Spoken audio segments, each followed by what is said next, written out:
back. Game 3 between OG.SEED and Infinity. Infinity taking game 1. OG.SEED taking a very convincing game 2 as Madara played an outstanding anti-mage after he finally got that Manta style. And, well, they were able to even it up and push us to our third game 3 of the day. Totally still here, joined by Mo Farah. You can't tell the difference. Don't worry about it. Definitely working out for us, as it's myself and is there any accent on the second part, T Governor, or is it Governor? No, whatever you want. You know, it's just Governor. So just T Governor. You can add a bit more of a twang to it if you want, but yeah, I'm just a filler for Mo. You know, Mo's had a long day. He's tired now. Needs a nap, and now I'm gonna get this final game done for you. He needs a glass of warm milk and a nice nap. Oh, dude, that sounds big, to be fair. Right, more importantly, that last game, I quickly had a little gander at it, little watch, and Infinity really put themselves in a corner with their draft, like allowing them like picking Storm when they don't have last pick, especially when there's like already a mag picked early in the draft and the anti-mage is still there. It's like it's a super sketch. It puts them on. I know you probably discussed this already, but it put them on such an incredible timer. And I think the second thing as well, from like my quick investigation into Infinity, is they have this weird obsession with Abaddon, and personally, not really a fan of this hero. It's I don't think it's good, right? But when you're flexing it between 3 and 5, and you have this like open opinion about where you can place it in your draft, it kind of puts you into a weird position where if you pick it thinking that you can play it core, and then later in the draft, you then go, okay, now we're going to play at 5 now. You kind of handicap yourself where you've like... I personally see this hero only good in the offlane, right? You get some items, it becomes like a really, like a nuisance factor. You hit front lines, it runs, and then you have the drow behind it, for example, right? But instead they like kind of demote it down to 5, pick a Tide. So now they have Abaddon and Tide who are basically doing the same job within the draft, right? Like somewhat frontline. And then they pair it with like a Lich and then a fully countered Storm. Like their entire draft is like dismantled from their decision to try and flex Abaddon that they kind of have value in. And yeah, that also stemmed from before, you know, as the previous team that Ace and Masters played on. They had the same kind of like draft kind of allegiances and like the same kind of heroes that they favored. So yeah, I think they need to maybe break the mold from their previous team and kind of change it up. But yeah. Well, they've gone into the Omni Knight now and now against the Brewmaster, and we were talking about, me and Mo were talking about, like, we see Abaddon or Omni Knight every game. Yeah. Either or is going to get picked or banned, and actually the Abaddon makes it through, but they still go to the Omni Knight, so kind of, in a way, breaking that mold that you're talking about, going to this Omni Knight and having this puck, but we'll see where this puck lands. I think today we've seen it in both support positions, 4 and 5. Mm-hmm. It's very flexible in where it can go. It's just overall it's like one of the best heroes in the patch currently. And I think again with the whole Omni Knight thing, you saw from the minor that the theme of drafts that were winning, they always had this kind of like sustain kind of Healy boy, right? So if you're not confident, sorry, in the Abaddon, for example, then obviously Omni Knight is like the second to that. So out of the two, I'd personally go with Omni Knight, but it kind of puts you into an awkward spot. I think first phasing these like Healy boys can always be questionable, just because it shows your hand very early on. Like you're taking away one core role that can't provide sustain. My fear is Infinity might do some flex of Omni Knight down to 5, but hopefully not. Omni Knight 5 sounds like a fever dream. Yeah. I think Master Risk played this in the previous team. Maybe I'm just pulling that one out of thin air, but... Okay. They got rid of the Ancient Apparition, and I know something they talked about at the minor was, like, if you get rid of the Ancient Apparition, maybe expect the Huskar, but they end up going to the Morphling. Yeah, I feel like that line of, like, again, I know that Ace, like, the whole Danish stack, right? It was, like, Ace, Baby Knight, and... there was one other player, and they all played Huskar. They'd like 3 stack every day and pick Huskar in their party queue games, right? And this was like when the first party queue system came out. But is it really that good? Probably not. Not in this game. And again, like going back to the whole Omni Knight pick, it's like when you first phase, one of your critical components, it it allows OG to pick like these big core heroes that have no like fear, right? Like Morphling does not care about Omni Knight in any way, right? Like if they lane against each other, Morphling gets free farm.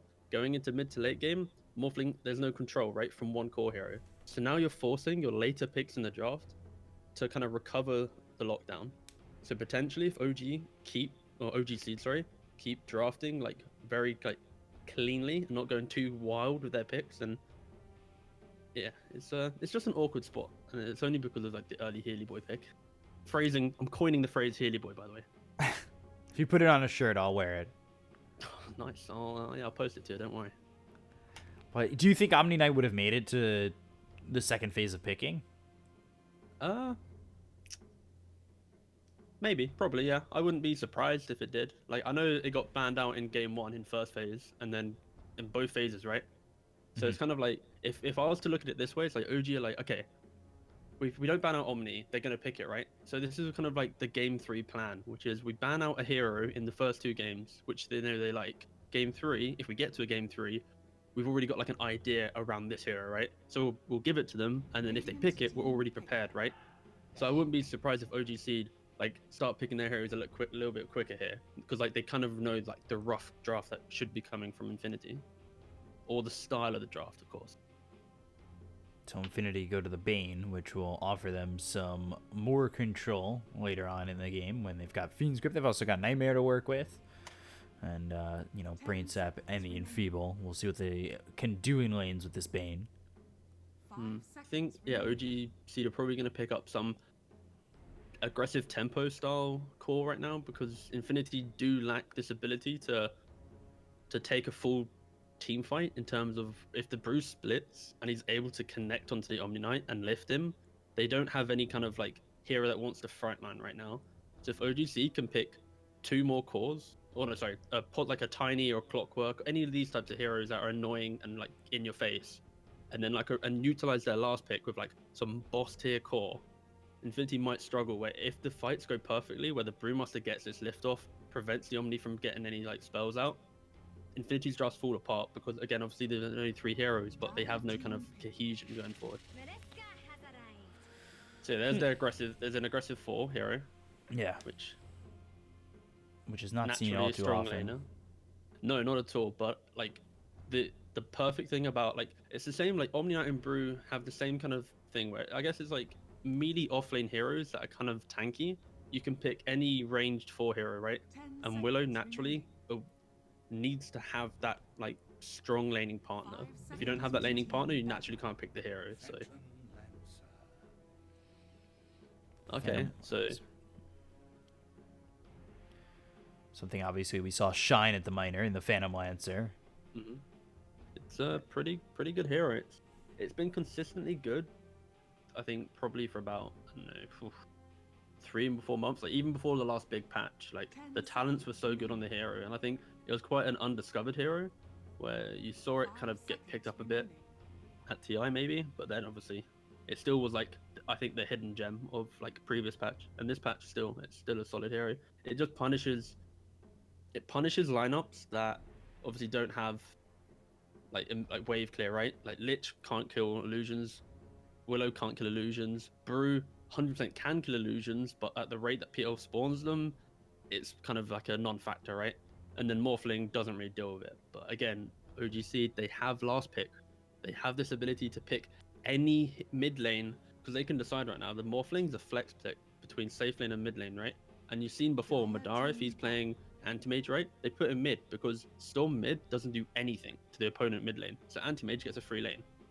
In this scenario here, you can now flex the Morphling, and you can pretty much kill. I think they should pick like some Ember or any like wave clear hero.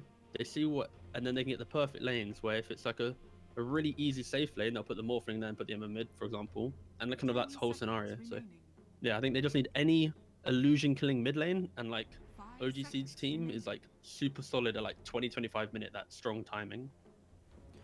So what are you thinking for Infinity? If you're going to go for something like the Ember for OG.SEED, what are you thinking here? And yeah, there's the Leshrac ban. Something that, again, when the Phantom Lancer was getting picked up at the minor, they were like, you need to ban that Leshrac. They need a way to take a fight whilst the PL's farming. Because the PL wants to farm until like the Fusel Manta, then he'll go, right? but they don't have that. They don't have that hero right now to connect the dots, right? The puck's gonna hit a coil, but where's your damage? Your Omni Nut's kind of just there. You hit that big Fiend's Grip, but like, where's your damage, right? They need some explosive burst damage and magic damage. Like, probably not Zeus, it's way too kind of Kappa, I think. But like that type of like even a Lena to some degree, because then you have that big burst damage for the Morphling if you catch him off guard. But Batrider, okay, Batrider, sure, it is a tempo hero. I'll give it. It's magic damage, sure. It's not burst damage, but. So that Batrider actually moves into the 4, right? And then Puck's mid. Yeah, potentially as well, yeah. Yeah, it could, yeah, of course, it could easily be Puck mid, Bat 4, and then Bane 5 on the offlane, yeah, for sure. But I would, maybe. Yeah, probably, actually. I was probably overthinking that, but yeah. I'm a little bit worried for Infinity. They've kind of put all their eggs in the basket of, our Bat's going to have a good early game to bridge over the fact that we don't have any, like, 10 to 15 minute real team fight, and then eventually we'll be able to take a real fight because our PL will just like own the game, right? But with this last pick from OG.SEED, I think if they can pick a hero that can play passive for like 15-20, not have to do anything too special, just to defend your tower, and then you fight at 20 with all 5 of your heroes having some type of items, I think Infinity might struggle. But it has to be an illusion clearer. Has to be. So we'll see what OG go for is or OG.SEED. Don't want to confuse people. 10 seconds. I just keep saying OG. I should just commit to it. Yeah, that's true. Kunkka, all right. Kunkka's like the hero where you look at your draft, right, and you kind of ponder on all your choices, and you go, I've picked 4 heroes. What's missing? And then you go like, I got a little bit of team fight from Brew, I got a little bit of magic damage from Lich, I got a little bit of this and that from Morph, and you're like, I'm missing that final piece of my control puzzle. Kunkka's kind of that hero. He can deal with illusions, he can go for a Radiance build, he could 100% play this as a very chill game where he farms mid, goes farms jungle, pushes out mid again, gets a Radiance, waits for his Morphling to be happy, waits for his Brewmaster to be happy, and then one big cohesive unit that you run at them. There is no way that Infinity can take a very clean fight against OG.SEED if OG.SEED played chill for 20-25 minutes and then run at them. Like, this Omni's not going to be able to save enough people. There's too much confusion and like team fight from the Radiant side right now. Do you find Kunkka to be kind of more like DK was back in the day when it was like, all right, we need something that everybody's kind of comfortable with in the mid lane, something that's going to give you that little bit of lockdown, and something that is good in the mid lane almost always, or can sustain himself? And people, in China, they'll do DK a lot, and I feel like we've been seeing like Kunkka, like you were saying, like, yeah, you get something going, get a little bit more control. Let's go Kunkka. Yeah, exactly that. Like I said, like Kunkka's just kind of that mid pick where it's like a default mid pick, right? Where you can pick 3 or 4 heroes that don't look that good together, or like, these 4 do look good just simply because they have like Brew Willow, good lane, Morphling with the Lich support, that's like a decent lane overall, that's good. But you're still missing kind of that like ability to take a fight properly, right? You've got a lift, you've got some like terrorize, and then you got some gaze, but you don't have team fight, right? You don't have that clean execution of this is how we're going to take our fight, right? Without the Kunkka, it's very like wishy-washy. But the Kunkka, again, it fixes those problems for these types of picks where it's like we don't have a clean execution of our fight. Now Kunkka comes in, boom, you have a very clean, you X them, you boat them, done. That's the start of my fight. And again, he can build the correct items. Like Kunkka, luckily as a hero, his item build is very versatile where he can build depending on the game. Like some heroes, they have an issue where their item builds are so like meta dictated, right? Where it's always like, okay, you're playing, I don't know, Lena, you have to go for the Yules build and you have to go Ags or whatever, right? Like it's kind of everyone kind of does it, right? Kunkka, very open. It's just because you can farm. But no, like I said, I'm very Infinity. They have a very big reliance on this early game. If they can get some tempo going, and then the Batrider and Puck have a good start to the game, then of course they can make some like good key moves around the map. But again, it's like I think Infinity are the team that are on the timer in this game. Even with the Phantom Lancer coming, a little bit later, he might be able to come online and execute and work with what maybe potentially Batrider and Puck have done. Like, are they really on the timer, or is it, is that just because Kunkka and Morphling are going to take over the game no matter what?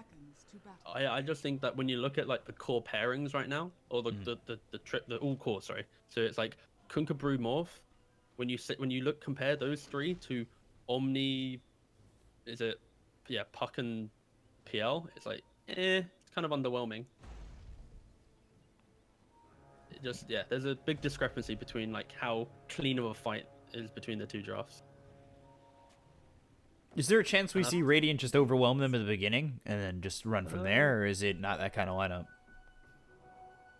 For sure it can do, because if you look at the wave clear coming out from both as they go on this Batrider, there's not a lot of wave clear coming from Infinity. You have the Puck, and other than that, no hero naturally can quickly push out a lane, right? So maybe the Batrider can skip waves, but for sure Radiant has this ability that if they take the first 10 minutes and like win their lanes, they can easily start taking towers and like pressuring them properly, right? But again, it's Infinity, or they have to have a good laning phase. If they have no laning phase, I see them struggling a lot in this game. Like, look at this Puck already. Like 2 Tidebringers, he's like GGing out of his lane already. He's salving, he's sad. Yeah, forced to use that salve. Only has, what, 1 shared tango, did that say? Jesus, he's gone through all his regen. Of course, he's got the Fairy Fire, but still, you don't want to be that far behind that early. That's the beauty of the old Kunkka. Look at him.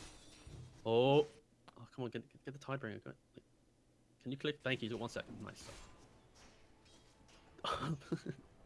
The endless battle of, is he going to right-click the creep? Do I have to phase shift? Do I not? Do I?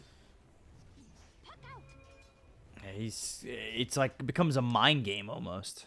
As I'm buffering a little bit here. When you play Anti-Mage v Doom, you know, when you pump fake the Doom on the Anti-Mage and he's like, spell shield, spell shield, spell shield. Ooh, Pycat taking a lot of damage over bottom. And very close to this tower. I'd like to see it unbuffer. There we go. Yeah, I was gonna say, let me fix that too. Let me see if I can fix this. But you can see from this bot lane, like when you have this Omni Knight and it's against Morphling, like what's the Omni Knight just can only farm in that lane, right? Omni Knight can never kill the Morphling. And then you look at the Batrider, he's not playing with an off lane that has kill potential. He doesn't have this way to go on them. So Batrider's just going to exist in this lane, and Morphling's going to do whatever he wants. Like you can see here, the Omni Knight's just kind of running around, salving, doing his bit, but this isn't winning you a game of Dota right now. This like style, this. Kezu, oh my god, I'm buffering so much. Madara was running at Kezu. I'm not certain if he got the first blood yet. Frost Shield ends up being a little bit short, and there's the salve. So he runs back into Madara. I buffer again, and let's see if Peksu can help get this kill. And they got him. Oh no! When you, as a Morphling, you do die when you have 7 stacks of napalm on you, and you get flame break. Oof, crikey. I'm still buffering. I'm waiting to see that part. Oh, are you? Oh, well. Just imagine a Morphling with 7 numbers of, like, the number 7 above his head, and he's turning around at, like, 1,000 seconds or whatever, and then he gets hit by Flame Break and it just pops. Basically that. There we go. Alright, I saw it. Nice, welcome back. I'm trying. I'm seeing the spinning white circle. X Torrent. Unreal. No follow-up from there. Looked like for a moment that I feel like I'm not buffering anymore, and something might have happened while I wasn't lagging. Excellent. But I think we're good. I'd have to do this all myself. I don't think so. It's been. We're ready for that, mate. We're gonna throw you right to the wolves. 3 stacks now, sticky napalm. We see this a lot. I feel like against, especially when you don't have somebody to purge off those stacks. We see against the Batrider, people get like way too comfortable and complacent with like, oh, 4 stacks on me, what? And then you're dead. Yeah, it's for sure. It's something that you don't always think about, especially because like they're playing so far under their tower, right? Like there's the confidence of I'm under my tower. This doesn't matter, right? Even if he has 7 stacks on me or whatever, it's like cool. You're not gonna actually do any damage to me. And then he flame breaks you, like, ooh, that's a lot of damage. But again, like even though he killed him, I think this is still gonna be a very relaxing game for the Morphling, where like you might die once from some like Kappa flame break, but he's still gonna hit creep, still gonna pull the wave back. Like the Lich just dewarded his small camp, so the bot lane should like even out soon enough. Oh, what do you think the pause is for? What do you think happened to Z-Freak? I wouldn't say bathroom break just because we just started. I don't even know if that's like a thing. Do people actually go to the bathroom when they say wash closet? I feel like I see it in China all the time. I've never heard that phrase before, wash closet, but or whatever, the WC. I don't know what that's. I'm American. I don't know what that stands for. Yeah, there's some big cultural differences here, sir. For me, it's just mate. Going to the bathroom. To the bar, yeah, to the toilet, mate. To the. Actually, I won't say that word. Nah. Yeah, you can say whatever you want. It's an online game, you know. It's like, oh yeah, my keyboard's broken. In reality, just out having a smoke real quick, pondering on life. Don't do that, by the way. Thanks. Lose your orb, and there's the kill. Ryoya finally catches up to Z-Freak. And they've got themselves up 2-1. But like you said, it should hopefully even out for the Morphling over bottom. He's only 15-6 right now compared to the 23-6 of Ace, who 1v1 always going to have a good time, it feels like. Yeah, you're not going to really stop this PL from farming. It's going to be like a trader farm, but a confident trader farm. Oof, and you know that even if the PL farms, it's fine. Infinity get all 4 bounty runes. That does not feel good. It kind of just allowed Madara to get experience by himself. You've got the Lich nearby, but he's staying out of experience range for a moment. Is it more important to get Madara the levels than anything? Yeah, for sure. It's about like the Lich, and like he's gonna get the turn at 10 most likely because everyone else is having an okay game. All he needs to do is like in this lane, there's no way that the Morph and Lich outside of the first like minute you can like be aggressive, right? Because the Bat Rider can run at you, the Lich will die, and like realistically, this lane is just the Morphling free farming. So the Lich to counteract that, all he needs to do is play off his pull and be close enough that if they were to do some dive, he can put the shield onto the Morphling and just be present to help.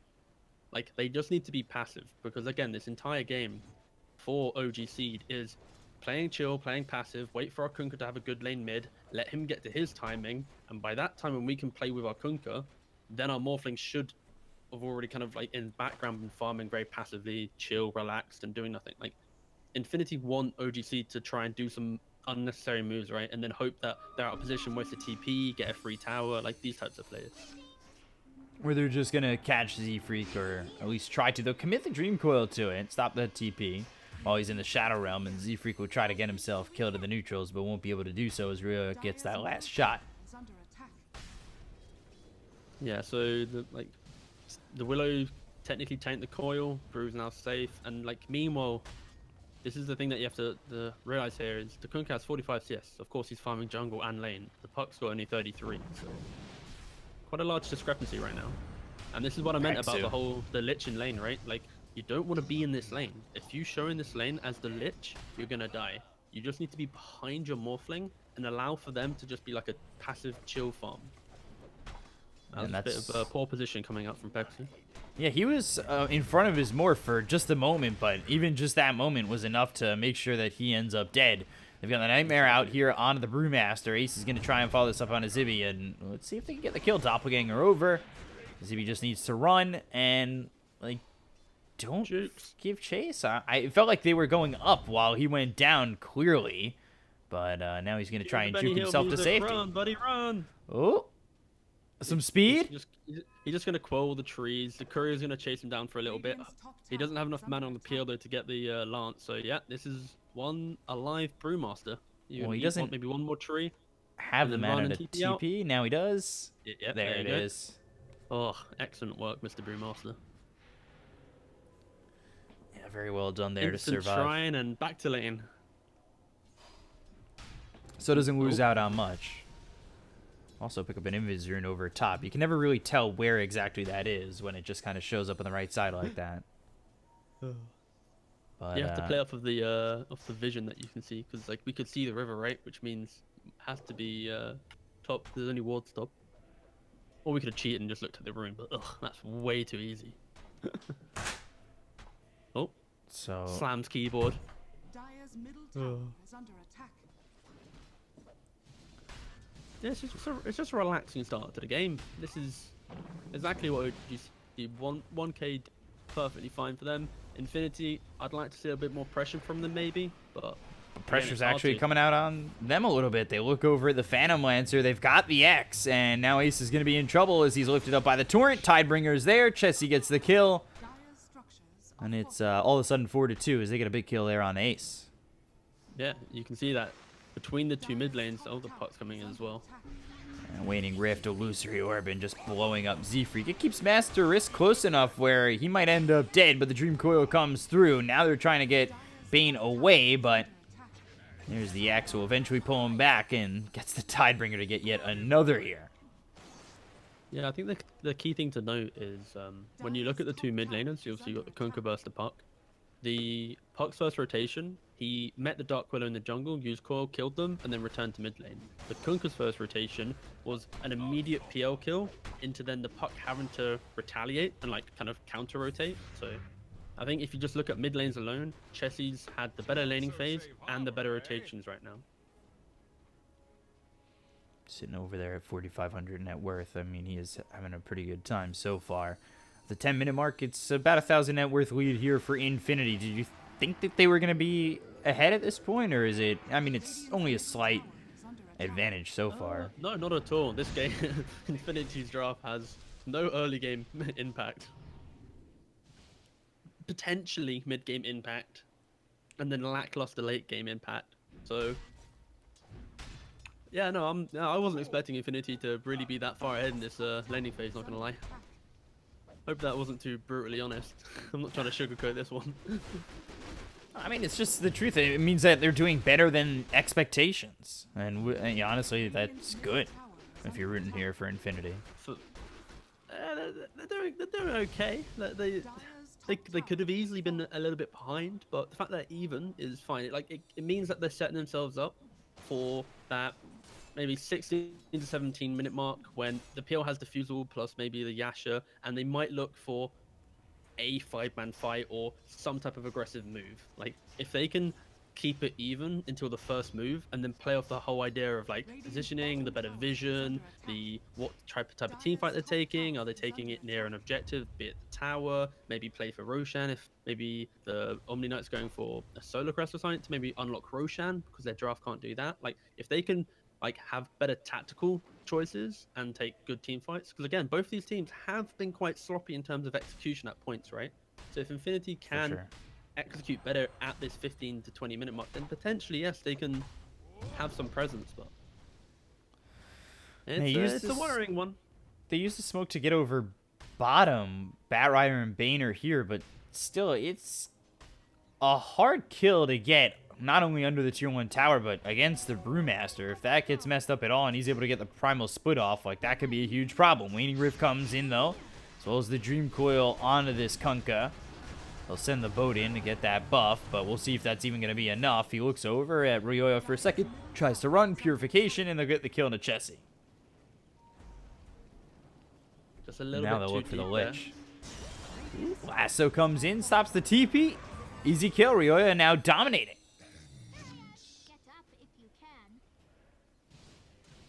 So 7-3, and just extending that advantage and trying to help the Phantom Lancer kind of move back towards the top of the net worth. He's sitting a little bit lower than I thought he'd be at this point. Yeah, again, those Kunkka rotations, getting that one kill onto the PL, taking away that tower, it like makes the top lane a little bit more unsafe. You can't naturally play up in that area. You have to then retreat to your jungle. And the Puck's already trying to farm up a camp or two there, so now you have both cores kind of farming the same area of the map, where naturally then obviously decreases your farm. Z-Freak. Sentry was down into the Shadow Realm, and a quick TP out there from the Dark Willow, and now Nightmare out on a Chessie, pulled off by the Morphling. He'll look for the Torrent that hits onto the Bane. They'll rotate over the Phantom Lancer. They need to be ready for this, as here comes Ace. They do have Primal Split available, and that gets immediately used as they look over at Kizu, who's got the Heavenly Grace on himself. Ryoya goes to the back lines looking for the Dark Will. They've got the X as well as the boat coming out on Kezu, but they pull him back pretty quickly, and it seems to not be as coordinated as maybe you would have hoped. They get the kill to Master Risk. They look for the Batrider. And they'll give chase with the Bramble Maze, but maybe in a little bit too far because Pexu goes down, and now they've got the Fiend's Grip out onto the Kunkka, and that's going to make it a second. Terrorize just a second too late. It's another overextension. Kunkka in the top lane tier 2, and then same again here.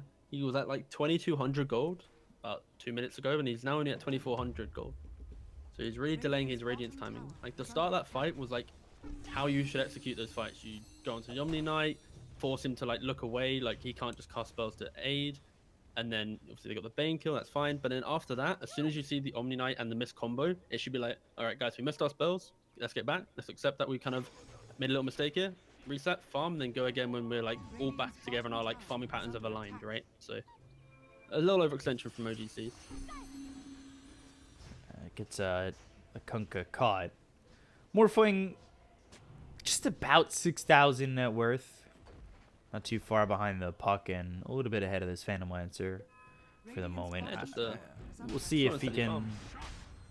We'll see if he can get involved a little bit more. As he's going into the Manta, are we gonna see the E-Blade build at all, or is this, you know, a different build completely here from the Morphling? No, I don't think so, because especially when you have like the Omni Knight, natural kind of aura buyer, healer, it's like this sustain is what can annoy you against if you have this E-Blade combo. And I think if you go for the E-Blade against like the whole PL, you're putting all your eggs in the basket of like, I'm gonna hit this combo, and realistically all you want to be able to do is man up, A-click, find which one's the real PL, and just sit there and punch him non-stop, right? Like if you find the right PL and right click him on Morphling, you will kill him. But that's where luckily with the Brewmaster, you can clear the illusions, find the real PL, Morphling then right clicks them, and then like there are ways for the Morphling to be enabled. So, yeah, I think just pure right click build is what's needed. So how long is the build up for that? Like what kind of time are we talking about for OG.SEED, do you think? I honestly think that Morphling can start fighting when he gets Manta, for example. Just Manta and play with the Radiance on Kunkka. You can start forcing a lot of objectives, especially if you play off the catapult waves. So it's obviously every 5 minutes. Then you can really force an objective there. So we'll see what Infinity have when that timing does come, I believe. Morphid just picked up the Yasha. Got Ace in here with his own Yasha going into the Diffusal Blade. He's got enough for the first Blade of Alacrity, and he's farming pretty nicely. One item, by the way. You see that? The Kunkka got the Van Brace. Oh, beautiful. He had 2 braces already. He can now buy a wand that he doesn't have. Oh, it's majestic. RNG is on their side today. Morphling's getting quick into the ulti orb. Ryoya doesn't commit under the tier 2 tower. Thinks about it for a second, I think, but you know, that's a rough one to go after for sure. The Puck's actually going for the like an old school build. He realizes that this game, I think, is going to be not so easy. So he's gone for the bot's blink rush, which means he can play non-stop aggression behind towers, skipping waves, and make OG.SEED have to look back. Chessie on the run, 3 heroes here. So close to his Radiance, though. Get the boat coming in, but again, they're just wrapping around him, holding him still, and now they've got a 4th to help out. Flame Break comes in, they have the Enfeeble on him, eventually he'll burn down, Kezu gets the kill. And, you know, another one here for Infinity, now up 4,000 net worth. It's just a bit weird seeing Chessie play so aggressive. It's now like the 3rd time that he's just been in a position where, sure, it's forcing rotations, but like, are those rotations really leading your team to gain something from it? Like, your Morphling's already farming. You can't naturally kill him that quickly, and they dive down top. Like, this one kill on the Kunkka gives Infinity the confidence to just like draw a line into any part of a jungle and just run there as a collective because the Kunkka's dead. I think if the Kunkka's alive for all these times, Dire can't be so aggressive, right? If they overstep the mark, they get obviously torrented, boat, like it's scary. But because the way Chessie's playstyle right now, it's like Infinity have this ability to actually make moves on the map because of Chessie just overextending. It's not the first time or the second time that he's been caught in a bad spot, and you know, it looks like Infinity definitely looking to take advantage, and Puck going into the Dagon. Yule's Dagon. Yeah. Wow. That is a build we haven't really seen in a while. Yeah. Hoping to catch this Morphling on a little bit low HP. We saw a Puck 5 end up getting a Dagon somehow. I think he had Ooh, Philosopher's Stone. Somehow got so much nice. gold, and I think the Dagon was just to Was he pop, against like a pop. Terrorblade or It Illusion was Swing? against Darkseer, and it was just to pop the Darkseer illusion. One of the Darkseer Sure. illusions, if possible. Okay, yeah, of course. You don't really want to give away like a free AC or something, so yeah, I can rate that. Radiant's bottom tower It is was under a attack. very interesting build, and I think he ended up having like 35,000 net worth at the end of the day, but that game went on like 60 minutes.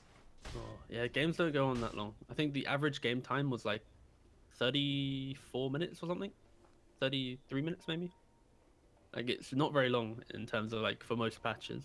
This patch especially.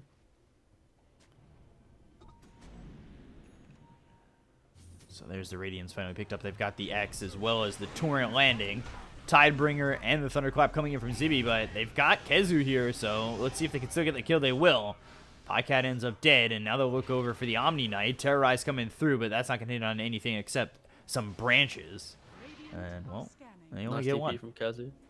You know, you had the 50-50, up or down. Brew went up, and Kazu went down. Radiant's bottom tower is under But meanwhile, you kill the Batrider. Pucks put pressure onto mid, bot. TLs put pressure onto mid.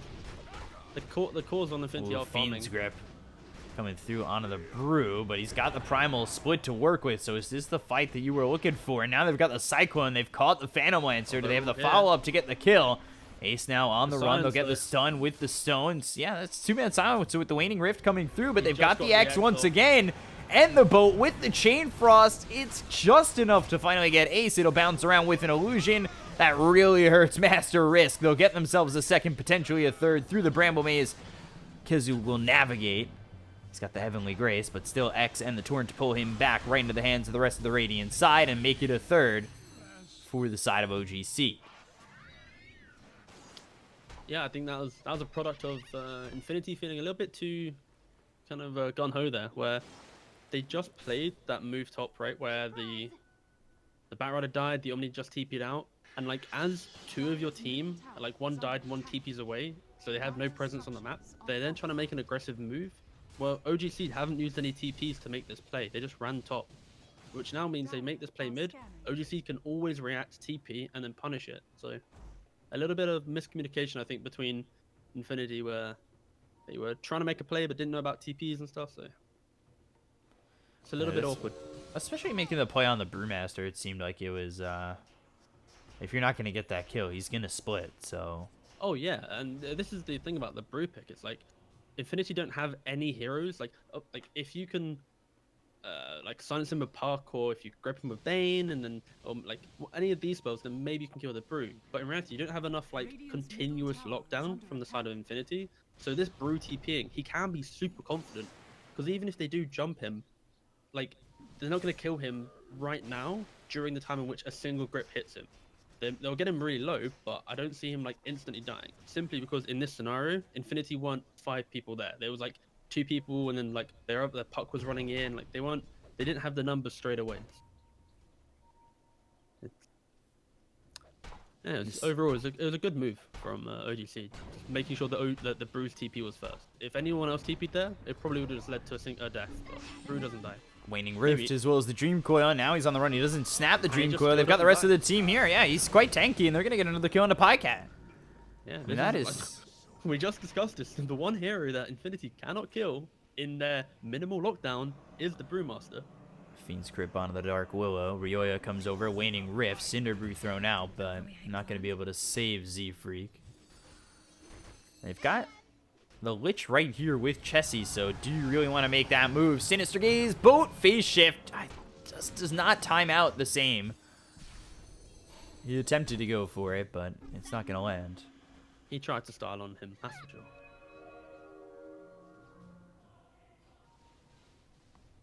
Because he's got the pipe and he's going for, I believe, as a Lotus Orb. Didn't see his quick enough. See here that the Morph isn't going to go for that E-Blade. Sure. Yeah, I was worried it'd be maybe a bit too greedy, but this game, I think, this is like a comfortable game, right? Like if this game was like scarier, where Infinity had more like presence and pressure, then E-Blade kind of feels kind of worrisome. But because the game's like comfortable and even, then for sure E-Blade's a fair option. And we're seeing the Ags being built in the Puck. It seems like in every position, Ags is one of those early items for Puck. Because it was the 5 position that I was talking about, that Puck. He went first item Ags. Yeah, it's when you can stun someone through BKB, right? Like, or stun them for a year-long time. Like, it's a very good item. Dota is all about positioning. So when you have the ability to lock them down into a small little area, there is immense value in it. Radiant's middle tower is under attack. He's still Well, I'd just like under to see 2,000 gold away. Sorry, I'd like to see the Puck do a lot more split pushing. Just if he can literally park himself in the bot lane and non-stop skip waves, hit the tower a couple times, play cocky, because your PL realistically can't take a fight. Like, the only time that you can take a real fight on Infinity is once the PL gets to like 3 or 4 items, right? So it'll be Manta, Diffusal, maybe Heart, maybe a Basher, like Abyssal, sorry. Like, once he gets to that stage. Like, without those items, just because the Kunkka has Radiance, because the Morphling nearly has E-Blade, the Brew is going to have this pipe, like, the damage on Infinity is lackluster. So I think Infinity needs to kind of, like, just delay the game, wait for the PL just to be an absolute nuisance, where he's got, like, level 25, illusions everywhere, doppelganging, like, that level of PL, and then I think Infinity can take a clean fight. But right now, as long as OGC don't overextend and do some kind of, like, wonky plays, it should be very scary for Infinity. So we'll see what OG.SEED are able to accomplish right now. Again, a very low tempo game at the moment, but they look over and they see Kezu as well as Ace. Zibi will chase him back. Chessie coming over, looks over, spots Kezu for just a moment, but won't X as he didn't have the torrent anyway. But Lasso coming through. Terrorize, though, following it up, and that gives enough time for the Morphling to survive off that. They've got the Sinister Gaze as well as the Bedlam coming through. They'll get the kill there on a Master Risk. Somehow, Morphling's able to escape from this. Ryoya now in a little bit of trouble as he's got the Yules. Illusory are about. Is he gone? He is. Silence comes through onto the Lich. The BKB is going to be popped by Chessie. Pexu ends up dead. They've got the Cyclone out onto the Omni Knight who will pop the Guardian Angel, and now the Torrent hits. Ace, Doppelganger, still trying to run. Looks over at Z-Freak. The Bramble Maze is placed down. Ace taking a lot of damage, ends up dead, and now they'll turn their attention over to Pycat. They'll get the kill there. Z-Freak ends up falling. So far, it's a 3 for 2, but they've got their hands onto the Omni Knight, and they'll take out Kezu as well. So it's like the 25-minute mark. OG.SEED have hit their timing, and Infinity, unfortunately, they've done that thing again where they very nearly, very good, they nearly got the jump on the Morphling. Morphling didn't actually shift attribute when they jumped him, so they nearly killed him. But as soon as they didn't get that kill, they lose all their damage, and that's where you see OG.SEED's lineup can take a more drawn-out team fight. I don't know what they're expecting to do here with the Bat Rider. E-Blade comes in. He just bought back. They've got the X. They're going to kill Pycat once again. It's a dieback. The aggressive tips right now, trying to get him tilted. You think they learned that with from No Tail, all that coaching? Just send out tips whenever you do something? Yeah, of course. Like, I think, tipping, as much as it's like a meme thing, right? It's a fundamental part of pro Dota now. You need to find, like, I'm sure on VP, the old VP, you tip Ramses. That's a big high value play, like you saw, I'm sure, on Reddit, like the whole what No Tail said about Ramses. Like when Chaos played against TFT for TI qualifiers, we tipped Chessie because, you know, we had to tip him. Why not? We had to find someone, and he was our target. And there's no way to mute it, so you do something wrong, you're seeing the tips. Oh yeah, you feel it. It hurts. But no, I just expect OG.SEED to just kind of group up, stay together now, walk as a 5-man like unit, go to objectives, and just pressure Infinity into like a corner of their map. Make them feel like they have to all stand 5-man high ground. Like realistically, the Puck's the only hero that can make moves. Like in the next 5 or so minutes, Puck might take both tier 1 mid and top, but OG.SEED should be kind of pushing straight into tier 3s at this point. I also feel like you're maybe a little bit okay with giving up a tier 1 tower to try and trade for anything and, you know, get a glyph going. Yeah, exactly. It's the momentum from OG.SEED right now is like, we don't care. Like, they'll probably care up until the point where if they're unable to push tier 3s and the puck sit in tier 2, right? But again, Infinity, they don't have the heroes to have that type of playstyle. So in about 5 seconds time, you're going to be hearing tier 3s are under attack, and well, maybe 10. I've underestimated what the HP of that tower was, but And the glyph, you know, take some time. like puck skipping the wave, that's really all he can do right now. But you've got the creeps here, so Kunkka chucks himself in the front line, puts like an imaginary wall through as well. Morphling just sits behind. Like, there is no way right now that they can safely jump onto this Morphling and do enough damage when you're going to have the boat buff, this tanky Kunkka that's going to have the BKB as well. Like, literally all they can do is skip waves and hope that they don't, like, OG.SEED don't end the game in the next like 5 minutes or 10 minutes, or at least take enough racks to have a firm hold on the game. It's going to be hard to hold once you're already down a set of racks and a half. Dream Coil comes in onto the Dark Will. They've got Kizu as well as Ryoya here. Yules, and the Dagon gets used, but it's not going to matter for the Dark Will with the Yules not able to get out. And, well, Ryoya gets the kill. Jesus. Have you seen the neutral items on PL? Like, this game, like, that, Ice Frog, sorry, is really trying to give the PL some presence within this game. It's like, please, take the orb. Take the Paladin sword, please. Try and do some damage, PL. Oh, man, he's really lucked out on this, but this is the one time that RNG does not matter, I don't think. Now, finally, a Blink Dagger there for the Bat Rider. He has been working on just walking in to find a lasso with the drums. I will give props to him, though. He has always made sure he's coming from a tree line and utilizing, obviously, the vision from the tree. So, like, the discrepancy, lack of vision, sorry. So, in fact, he is actually making okay moves with the lack of Blink Dagger, but it's kind of like, doesn't really matter that he's making these plays. Dato's Madara picked just up doesn't care. for Chessie. He becomes the Omni Knight. Look at him. Look at. Good luck killing the Morphling. You barely. Yeah, done the it heavily before. graced Morphling. They'll get the lasso out, but there's the X, pulls him back, and now you've got nothing with it. Your lasso ends up coming back to your hands empty. They've got the Sinister Gaze out onto Kezu. If they can get the kill to the Omni Knight, it feels like the rest are going to fall very quickly. The Guardian Angel comes up, but it's not going to stop him from dying. They get the kill there, and now it's onto your mid-set of racks. Jules comes in onto the puck, and woo, Pycat getting hit up pretty hard.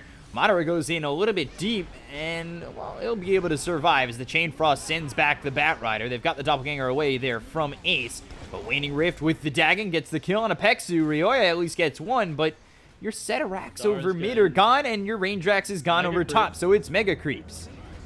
And look over, Fiend's Grip out onto Chessie, Terrorize, hits onto the Phantom Lancer with the Bramble Maze. They've got the Cyclone, they'll get the kill into the Bane, and they've also killed off Ryoya, who doesn't have buyback. He's going to be dead for 80 seconds. They'll buy back on the Bane immediately, but they'll lose this Bat Rider. Phantom Lancer looking like he's next. Ace ends up hitting the deck, down for 70 seconds, and that should just be the game and the series in the hands of OG.SEED. Oh, and now ally tips coming out. That was a much better game, I think, from OG.SEED. In terms Better of executed. in terms of draft, I think if you had to like pick apart and like maybe like critically analyze their performance, I think Chessie had about 3 to 4 extremely over aggressive moments where he just died, I think, for no net gain for his team. But if you put them aside, overall, we discussed at the start of the game the overall timings that Radiant have about how this 25-minute mark is when they're going to group up, start pressuring, taking towers, and yeah, that came through. They got to the 25